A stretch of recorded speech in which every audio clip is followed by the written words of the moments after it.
So this chapter is going to be the last of the fundamental subchapters, and we'll be covering the basics for two things: body diversity and posing. These will eventually lead into later design chapters when it comes to iteration and dynamic pose sheets. I'll also be talking a little bit more candidly in this chapter because I'd like to walk you through what I'm thinking as I'm drawing to help you approach the topic we're talking about today. There's also a mission assignment at the end of this chapter, so let's jump to it.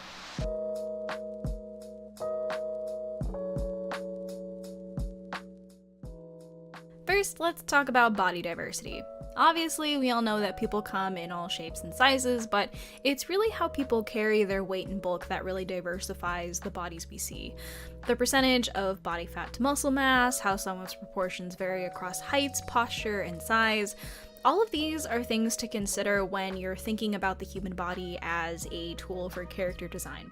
It's a vehicle for us to showcase aspects of this character really quickly to an audience, and it helps frame the character by providing a base for everything else to be layered upon. All of these extra details, what they wear, how they look, all of these things will build upon whatever you define as your base body. Generally, it's a good idea to figure out what the most abstracted silhouette of your character is going to look like.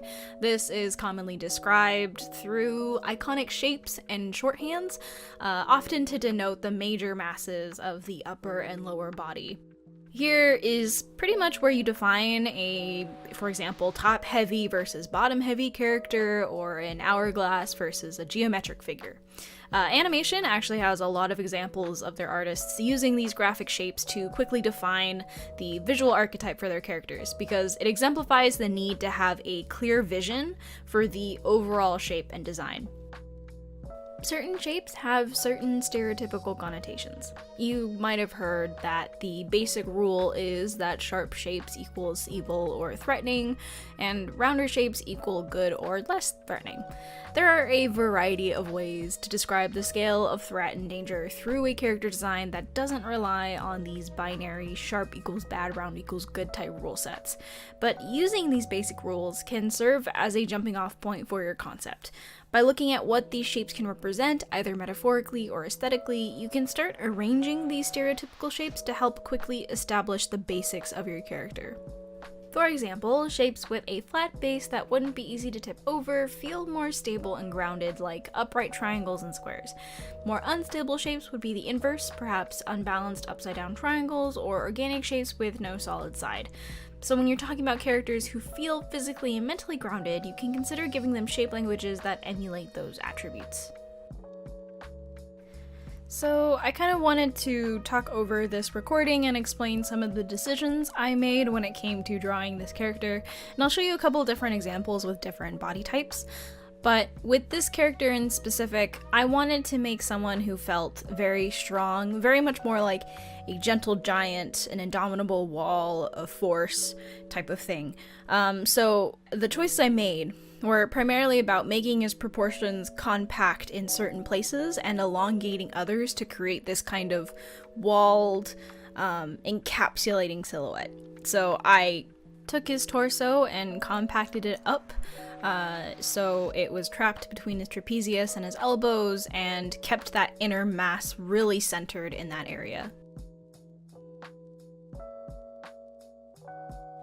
And then his lower body is also equally as boxed in by his arms, which are much longer, sort of to represent, or resemble rather, like gorillas and other types of primates, because I wanted to give that feeling of this sort of hulking character.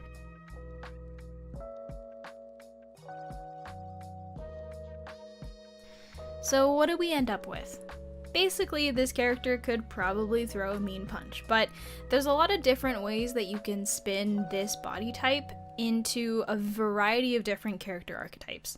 You could obviously go with the straightforward brawler type.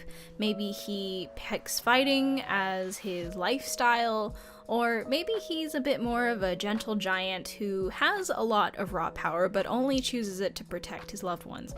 This is, just an example of what you can do with this kind of shape language, but being able to define this iconography can help you explore a bunch of different possibilities when it comes to coming up with a backstory, or even just exploring the different possibilities of a character archetype. So with this character, I wanted to do something slightly different from the previous one. So she obviously has a lot less muscle mass, and she has generally some softer shapes. But on top of that, she has a shallower upper torso sort of proportion to her lower body, which is slightly thicker in comparison. These differences give her kind of a pudgier, slightly softer look to her, and it would denote a difference in lifestyle. Just by varying up the lengths and proportions of the upper and lower body, you can come up with a variety of body types even within the same shape iconography.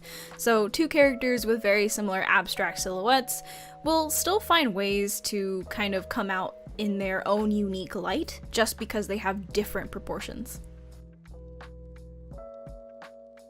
So while the recording plays, I want to talk about some other stuff.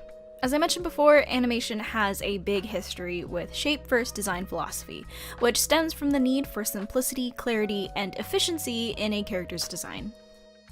On the other hand, industries like film and video games tend to not put as much of an emphasis on iconic shorthands, especially if they are closer to realism or realistic proportions.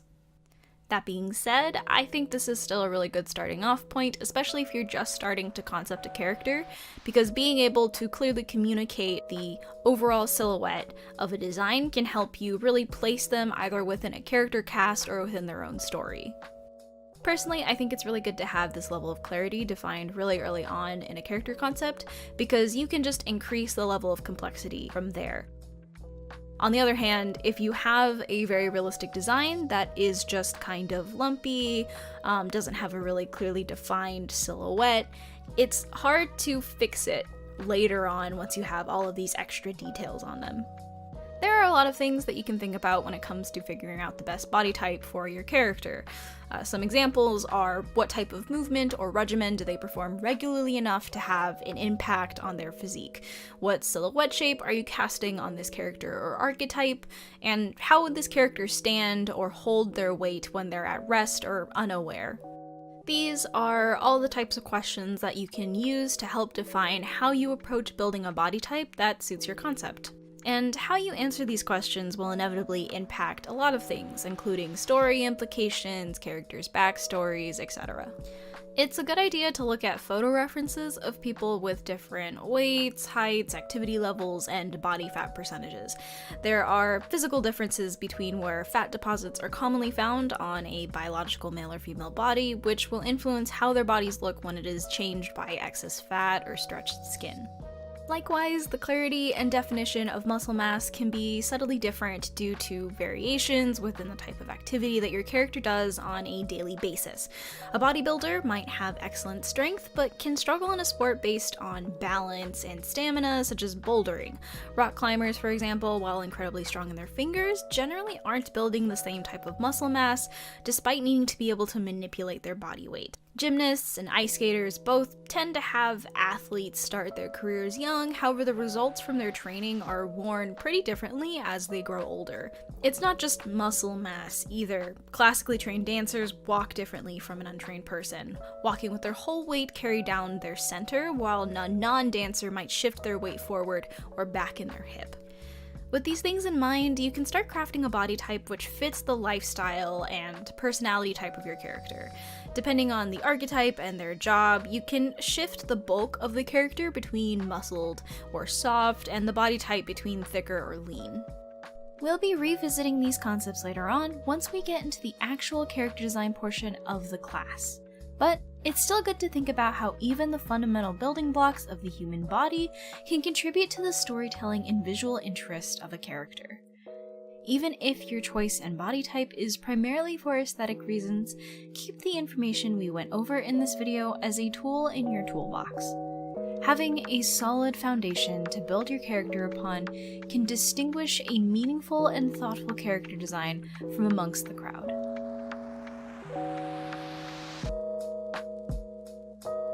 So that about wraps up this intro portion about body diversity for this video. Now that we've covered how to think about body types, let's talk about the basics of posing.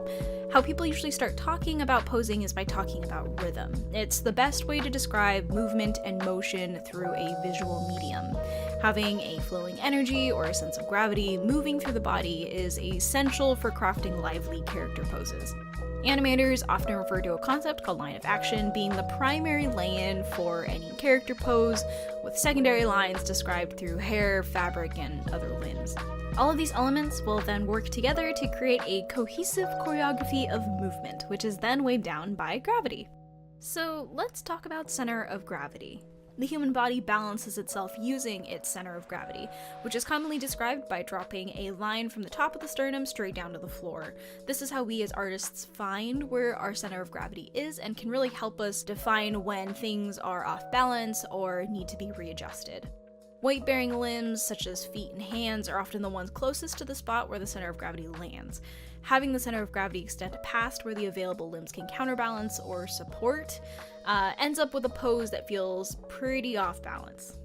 Additionally, whenever you're studying through figure drawing or even just crafting your own poses, consider how your character is feeling mid-action. Static poses, reclining poses, any pose that requires you to stay still for a longer period of time, all of these tend to have a more even distribution of weight. On the other hand, poses mid-motion tend to not so much care about where the weight is falling, but more about where the weight is going. The momentum of a pose mid-motion is more important, and so therefore, when you're drawing a pose that is halfway between its destination and its origin, what you should be thinking more about is the movement and rhythm. Be considering where your character is throwing their weight, where gravity wants to take them, and how the momentum of their movement affects everything on them from their limbs to their clothes. So today we talked about body types and how to diversify the weight and stature of your character, as well as the basic things you need to consider when posing a body. For your chapter mission, first I want you to create 3 characters with an iconic shape to signify their body type. Don't think too deeply about the design itself, but have fun and make it easy on yourself by keeping it simple. Second, find reference for and draw each character in a standing, reclining, and moving pose. So this wraps up our chapter on fundamental anatomy, but it certainly doesn't mean the stuff we talked about in this chapter will stay in this chapter. I'll be revisiting some of the things I mentioned here, so take your time and simmer in the knowledge, especially if you don't think you have fully grasped what I've talked about. Once you feel ready, I'll see you in the next one.